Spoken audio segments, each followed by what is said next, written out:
YCP నేతలు కార్యకర్తల పట్ల కక్ష సాధింపు ఉందా? అంటే 61% ఉందనే చెప్తున్నారు. అవును. బరాబర్ అంటే అది. ఇప్పుడు వైసీపీ ఎట్లా? కార్యకర్త గతంలో టీడీపీ కార్యకర్త ఎట్లయితే ఇబ్బంది పడ్డారో, ఇప్పుడు వైసీపీ కార్యకర్తలు ఇబ్బంది పడుతున్నారు. హ్మ్. ప్రభుత్వం టర్న్ మారింది అంతే కదా! హ్మ్.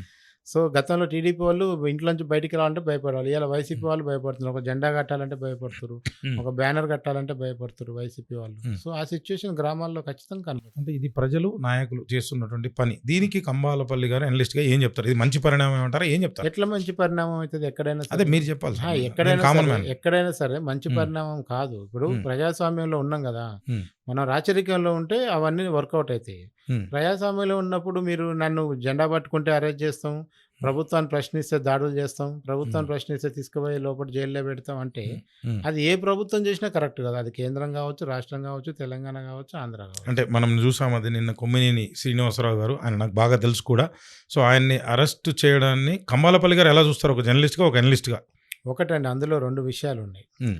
ఒకటి మన ఇప్పుడు నేను అమరావతి పైనే అన్నారు. అమరావతి ఆ! పైనే జరిగింది ఆ ఇష్యూ. అదంతా ఓకే. ఆ అంత కామెంట్స్ అన్నీ అందరికి తెలిసిందే. రైట్. నేనేమంటున్నానంటే ఇప్పుడు మన హ్మ్. ఇంటర్వ్యూనే తీసుకుందాము. యెస్. నేను ఒక కామెంట్ చేస్తా. హ్మ్. అభ్యంతరకరమైన కామెంట్ చేస్తా. హ్మ్. మీరు నన్ను ఆపకుండా నేను చెప్పంగానే మీరు కూడా నవ్వారనుకోండి, హ్మ్. మన ఇద్దరం కలిసి ఒక తప్పు చేసినట్లు లెక్క. ఎగ్జాక్ట్‌లీ. అంతే కదా! హ్మ్. ఇంకొక వెర్షన్ దీంట్లోనే ఉంది. హ్మ్. వచ్చిన గెస్ట్ ఏదో మాట్లాడితే క్వెషన్లు అడిగే యాంకర్‌కి ఏం సంబంధం అన్న యాంగిల్ కూడా తీసుకొచ్చారు ఇప్పుడు. ఎగ్జాక్ట్‌లీ. అంతే కదా! కరెక్ట్. ఇప్పుడు నేనేదో మాట్లాడిన దానికి మీరు బాధ్యులు కాదు కదా! కాదు. మీ నేను ఒపీనియన్ అది. నా ఒపీనియన్. యెస్. నేను గెస్ట్ చెప్పిన ఒపీనియన్ అది. ఒపీనియన్. హ్మ్. ఇందులో గెస్ట్ ఒపీనియన్‌ని కూడా కంట్రోల్ చేసి ఉండాల్సి ఉండే, చేయకుండా ఆయనను ప్రొవోక్ చేశారన్న కారణంతోని కొమ్మినేని గారిని అరెస్ట్ చేశారా? హ్మ్. లేదంటే కొమ్మినేని గారు ముందే నువ్వు ఇట్లా మాట్లాడని ఆయనను ప్రొవోక్ చేసి మాట్లాడించారా? హ్మ్. ఇవన్నీ కూడా కోర్టులో తేలాల్సిన అంశాలు. మనం తీర్పులు రైట్. ఇచ్చుకోవడానికి కూడా లేదు అంటే స్టూడియోలలో కోర్ట్ కూడా. అంటే ఏముంది సార్? లైవ్‌లో కనిపిస్తుంది కదా మనకు కూడా. అంటే అట్లా కంబాలపల్లి గారు అట్లా దానిపైన నేను అంటే కోర్ట్‌లో ఉన్నందుకు విశ్లేషించలేకపోతున్నాము. నేనేమన్నానంటే ఇప్పుడు హ్మ్. ఒరిజినల్ కామెంట్ చేసింది ఎవరు?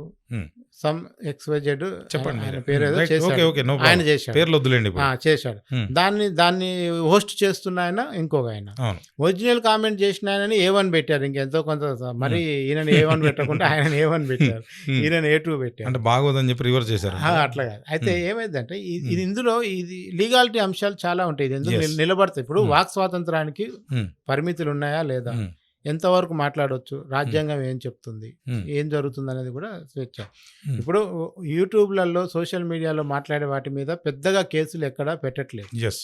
హ్మ్. పెట్టినా అవి నిలబడట్లేదు. నిలబడట్లేదు. యెస్. ఎందుకంటే మనకి ఇంకా చట్టం చట్టబద్ధత రాలేదు. అంత లేదు. సరిగా లేదు. సోషల్ మనకున్న యాక్ట్‌లు మీడియాలో కూడా. యెస్. యాక్ట్ అనేది లేదు గనక ఇదే కరెక్ట్. మాట్లాడాలి, ఇది మాట్లాడకూడదు అనేది ఎక్కడ లేకపోవడం వల్ల హ్మ్. చాలామంది చాలా రకాలుగా సోషల్ మీడియాలో మాట్లాడుతున్నారు. అవును.